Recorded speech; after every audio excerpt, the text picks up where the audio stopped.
Welcome to the Commonwealth Matters. So, what is the role of Christians in the public square? Is there a theology that speaks to our involvement and responsibility as Christian citizens? To talk further about this and the specific topic of Christian nationalism is Andrew Walker. He's the Associate Professor of Christian Ethics and Public Theology at the Southern Baptist Theological Seminary in Louisville. He's also the Associate Dean of the School of Theology, the director of the Carl F. H. Henry Institute for Evangelical Engagement, and additionally, he's the fellow at the Ethics and Public Policy Center and serves as the managing editor of World Opinions. He's the author of the forthcoming book, Faithful Reason, Natural Law Ethics for God's Glory and Our Good. Well, that's a mouthful. Andrew, thanks for joining us on the Commonwealth Matters program. Yeah, Richard, it's always good to be with you. Yeah. Hey, so this topic of Christian nationalism has come to the surface just in the last few years, really going back to the Trump administration, where many Christians were either labeled Christian nationalists or some embraced the label Christian nationalists. And I want to start with this. You wrote a column in World Magazine titled, "What Does Christian Nationalism Even Mean? A Challenge to All Sides of the Debate." So let's start with, what does this mean? What does Christian nationalism mean in the worst sense of the word? Yeah, no, so obviously, when we want to debate something, defining the terminology is the absolute most important facet of the debate, because depending on who's using the term, if you're someone at Harvard, you're going to just slap the label Christian nationalists on me and you, because that is kind of a catch-all epithet to just describe conservative Christians. So that's kind of how a progressive use of Christian nationalism might get used. But as someone who studies kind of this topic from an academic perspective and from a theological perspective, and of course, I'm coming at this from a Baptist perspective, I would not embrace the label of Christian nationalism for myself because of what Christian nationalism means by its strongest proponents. And I think in fairness to its strongest proponents, so individuals like Stephen Wolfe or someone perhaps like Douglas Wilson, it means in some degree of formal establishment between a church and the state, or between a religion and a government, and the nation sees itself conscientiously brought up in a kind of redemptive storyline, and that the goal of the nation is to align itself with the redemptive or soteriological components of the Christian gospel. Now, there's a lot of heavy terminology that's said right there. And I want to say, on the one hand, we ought to align ourselves with God's moral order. Absolutely. The question is it the role of the state to see itself as cooperating with God's divine saving mission that has been handed, I think, exclusively to the church to carry out, not the state? And so I want to be very clear as we're thinking about Christian nationalism. Someone like myself and someone like you, we would share almost identical policy objectives with individuals who might label themselves as Christian nationalists. So preservation of the family and defense of religious liberty, the sanctity of unborn life. All of those objectives would be shared. It's a question of the apparatus or the means or the agency that's being used to bring those things about, and what you see as the function of government. Fundamentally, I do not see government as an agent of redemptive grace. I see the government as an agent of common grace. And those are very distinct categories in Christian theology, that the government is there as a preservative agent to provide a platform for the common good and for society to perpetuate and continue itself.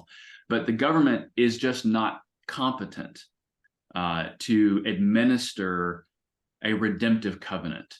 That when we look at Scripture, you don't see that kings and magistrates, they ought to be Christians, yes, of course, but kings and magistrates are not meant to be mediating divine grace, even though they are responsible, yes, and amen, to common grace, and they are responsible to divine grace as well, because their consciences will be held accountable to judgment at some point.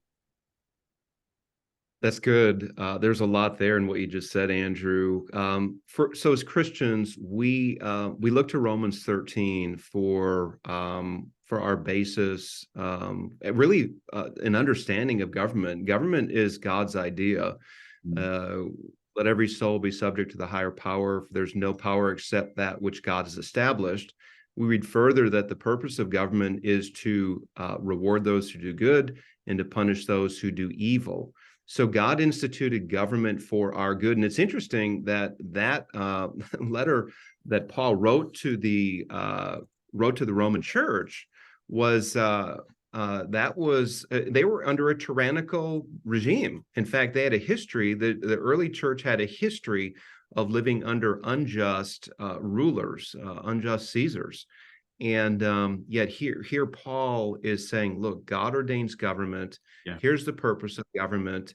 He did not adopt government, by the way, and say that this is something that they always do right.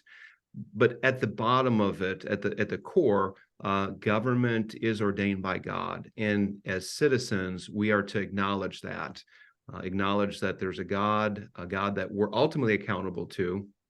But then a citizenship that we have, even in difficult places. My pastor, Herschel York, and we're fellow Baptists, so you had brought in the Baptist faith. Yeah. And I agree with you, Andrew, that we do not expect the government to be an agent of sharing the gospel. We do not expect the government to be an arm of the church to perform Christian duties. That is, we have this idea in our country where we have two realms. We have the realm of the church, we have the realm of the state. And yet that idea is being lost with this new resurgence of Christian nationalism. So here's where I want to go with this. What is the proper relationship today of the Christian who wants to see justice in our society, wants to see moral boundaries reinstituted, wants to see the sanctity of life restored, and protection and law for the unborn? What is the proper relationship for the Christian today with our government today? Yeah, no, I mean that's the $64,000 question, and I feel like there is a chorus of what we would call so-called Christian nationalists who kind of just like shout from the mountaintops, government is ours. We're going to take it back. We're going to implement God's righteous agenda to save the nation. Well, again, I share in those goals as far as wanting our nation to follow God's law. The issue is how is that brought about? You can't just declare yourself a Christian nation and voila, you're a Christian nation. What this means is you have to engage in actual political action. So all the time I get asked the question, gosh, America seems doomed. We've redefined marriage. Abortion is running rampant. How do we fix this? And Christians ask me these questions with like this beleaguered state of frustration and exhaustion. And I totally get it. And my response to all of that is, well, that's a political question. It's a theological question at one level about knowing the right issues, knowing the right answers to the issues, and thinking about them properly. But at the end of the day, it's getting your hands in the arena and engaging in the tactile operations of political mobilization. And Richard, I'm not just saying this to blow smoke at you. I literally mention you in CPC in my classes, and even Alex could testify to this, because I actually mention you because I say, here's one guy who starts an organization who has helped mobilize, helped draft candidates, helped train candidates, help them win their elections. in order to implement or to attain power lawfully, in order to rule justly. And that's exactly what we ought to be doing as Christians. I mean, if you're asking me, what do we want to do? We would be far more well served to have 50 Richard Nelsons than we would to have more copies about the title with the title Christian nationalism in it, because you do need academic heavy thought and theology. And I do that at the seminary. We had a conference in April on Baptist political theology, and that's my role in this, is to write, to think, to make the arguments.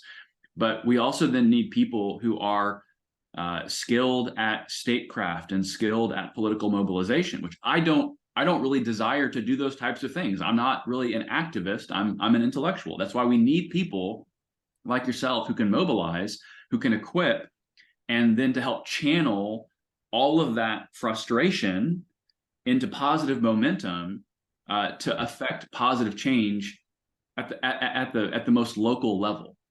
So a lot of times we want to vent our frustrations at the highest possible levels of government, and Joe Biden this and Joe Biden that. And hear me, I'm frustrated at Joe Biden, but go local. Principle of subsidiarity here.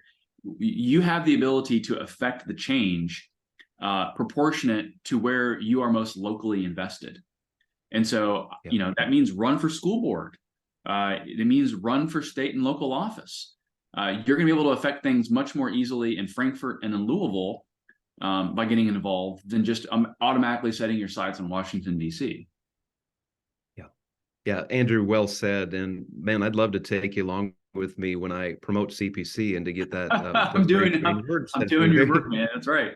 I appreciate. By the way, I do know that you're telling your students about me, because I've got 3 of your students working for me in CPC. So I'm very grateful of the promotion and the kind words.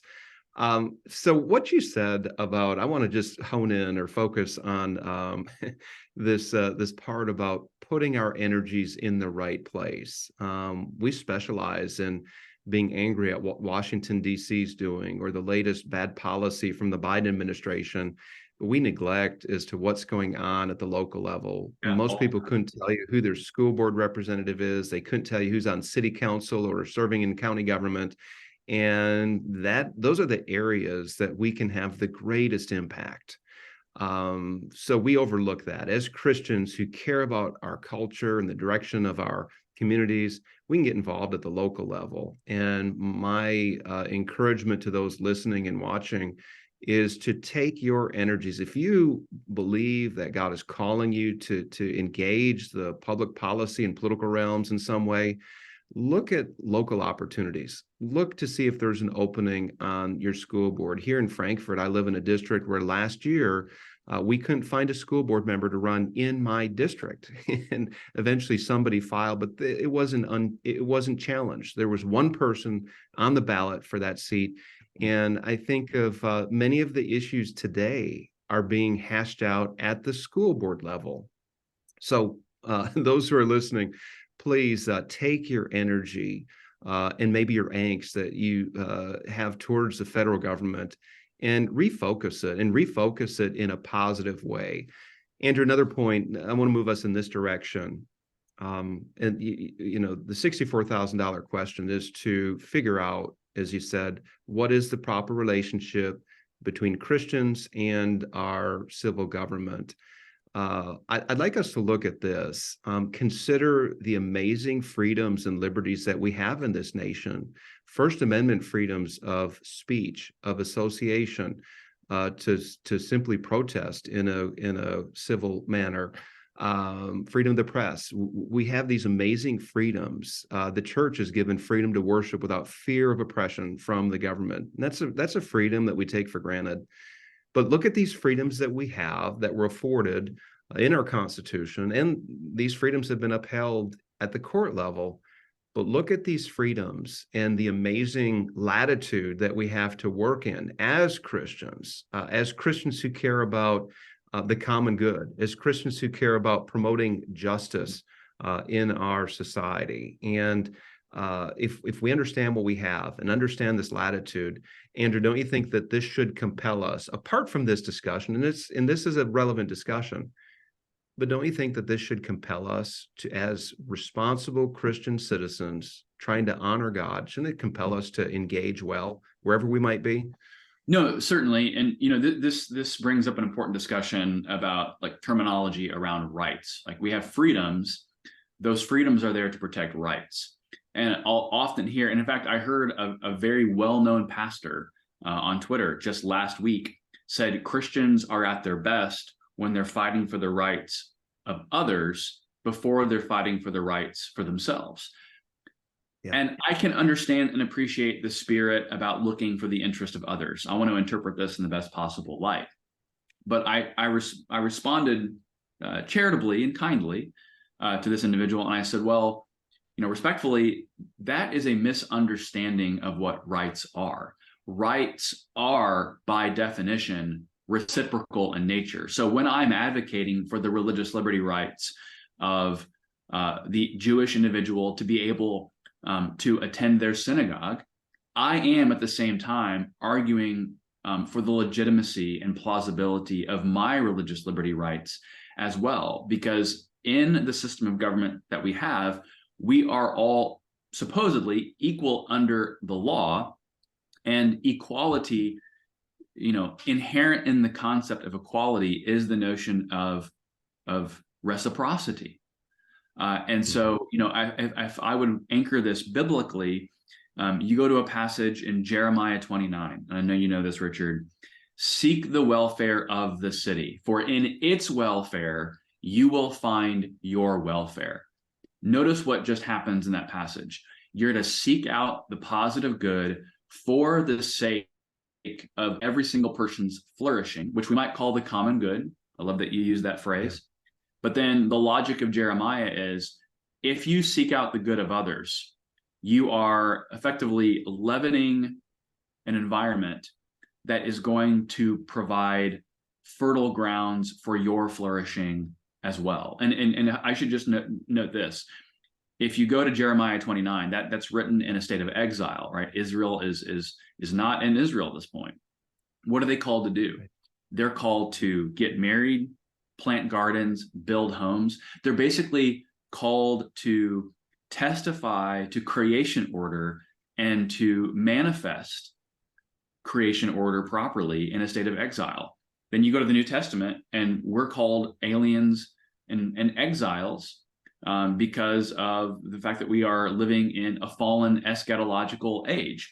And so I think the calling for us as Christians is to simultaneously go to church, be in fellowship with like-minded believers, love the Lord Jesus Christ with all of our heart, souls, and strengths, and then also to channel that love outwardly into our love of neighbor, and recognize that one of the ways we love our neighbor is to tell our neighbor the truth about how they are made to flourish within God's general creation order. And as we promote the truth for everyone else, that should reflect back on us in order for us to experience and live out the truth as well. That's good. If you're just joining us, you're listening to the Commonwealth Matters. I'm Richard Nelson here with Andrew Walker. We're going to take a break, and we'll be back in just a moment. Welcome back to the Commonwealth Matters. Richard Nelson here with Andrew Walker, and we are talking about Christian nationalism. And Andrew and I will be at Kenwood Baptist Church in Louisville on September the 15th, where we are holding a conference. It's open to the public, and we're going to talk through some of the challenges of Christian nationalism, some of the misunderstandings, and then also talk about the proper relationship between Christians and their government. And Andrew, you and I live in all of us, we live in a challenging age. As Christians, we have seen just in the last less than 10 years, marriage has been redefined. We have seen the normalization of transgenderism. Gender ideology has reached our youngest people, where minor children are told that they can determine their own sex, and it's being taught in the schools. we live in an age, as Carl Truman says, of expressive individualism. And so this makes it challenging. And perhaps, Andrew, here's my question. Is it because of these major social changes that's causing a reflex or a reaction where some are embracing Christian nationalism?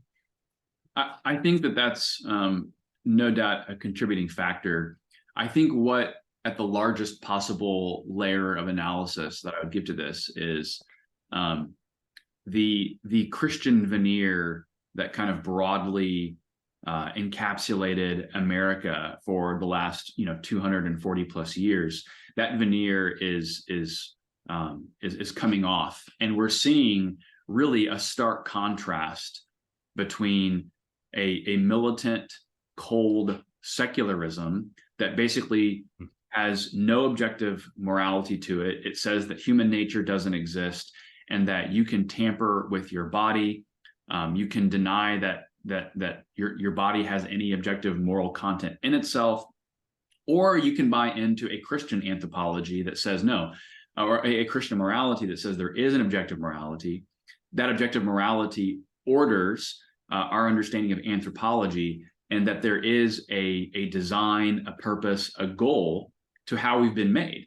And I think that we're seeing the veneers and the contrast play themselves out. And I think that the trans issue in particular, it's such a revolt against creation order that it's the one issue that I notice that non-Christians even seem to have the most resistance towards, because non-Christians, though their minds and their wills and their intellects have been wounded and corrupted by sin, it has not been extinguished by sin, and they can see with their eyes the obvious offensiveness of allowing, for example, a biological male to compete against a biological female. And if you believe in equality and fairness, those terms don't exist in a transgender worldview. And so I think Lewis and the Abolition of Man, he talks about basically when you deny moral goodness and moral objectivity, he says all that results is to say that morality is a product of the will. And it's what he says, I want becomes the moral ethos. And so you said expressive individualism, that mimics what Lewis is getting at in the Abolition of Man. And you have to juxtapose that with the alternative vision for what Lewis is getting at, in understanding that morality has to be ordered by a divine lawgiver for morality to have substance. And so to the extent that America continues to go off this moral cliff and people stare down the abyss, they're confronted with the stakes of what's before us. And so I do think, and rightfully so, this should jar people awake. And this is why, Richard, I disagree with the strongest permutations of Christian nationalism, someone like Stephen Wolfe. But you're never going to hear me insult or criticize their concerns about the state of American culture. The criticisms that come from Christian nationalism, I think, are right on. It's that the antidote or the resolution that they provide, I think, goes too far, and it's a little bit of an over-realized eschatology that's not going to be fully delivered in this age. We're not going to bring about perfected government, the perfected society, but we've got to engage. And Andrew, again, you're going to speak on this topic at Kenwood Baptist Church, September the 15th. CPC and the Kenwood Institute are hosting a conference on Christian nationalism. For more information, go to the Commonwealth Policy Center's website. That's commonwealthpolicycenter.org, commonwealthpolicycenter.org, and you can learn more and sign up to register for that event as well. Andrew, last fall, you created a tweet storm when you said this. In response to Christian nationalism, you did review, by the way, Stephen Wolfe's book on the case for Christian nationalism. I'm reading through it myself, and I'm finding it interesting, and yet it's I've yet to be persuaded as to his biblical case, because he doesn't make a biblical case for it. But you created a tweet storm when you said this: England, Denmark, Iceland, Finland, and Sweden all have Protestant state churches, presumably promoting true religion. But to what end and with what success? These nations are socialistic, de-churched, secular, and progressive. Sounds like Christian nationalism is working superbly. Of course, you're being facetious there. But is the lesson here that we should just stay off of Twitter? Well, that's a lesson we should always follow. No, the point of that tweet was to simply acknowledge that in the argument coming from Christian nationalists right now is, well, we've finally got the formula figured out. So if you let us have the power, we're going to use it justly. Well, this is where you have to have some Christian anthropology that says power corrupts, and power corrupts absolutely. I might have just butchered that quote, so I apologize if so. That's right. But whenever you have a political theology that assumes I'm the one that can be in power, and everyone else should just listen to me, that is rife for the potential for abuse on the one hand and tyranny. But then also we have to go back to the history books and to say, okay, when Christians have had the power, and they baptized the state, and the state serves as an apparatus or functionary of the church, how has that gone for the actual nation state? It has never gone well anywhere, and I mean that literally anywhere. The best argument against Christian nationalism have been the historical instantiations of Christian nationalism, and that's because it has merged Christian identity with national identity. Now, please hear me. Christian identity and national identity are not necessarily at odds. I am proudly a Christian. I am proudly an American. I'm proudly a Christian American. But you have to keep those boundaries clearly delineated and demarcated so that you don't allow Christian to just become some label that you slap onto something that actually doesn't have anything Christian about it. This is where you need to preserve those boundary lines so that Christian nationalism doesn't just dissolve into Christian nominalism, which is, again, what happens over time.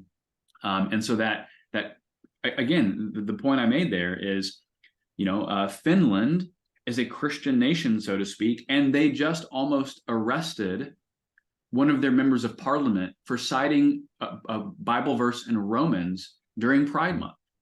How's your Christian nationalism working out for you right there? What is the value of a Christian nation where they're going to imprison the Orthodox Christians?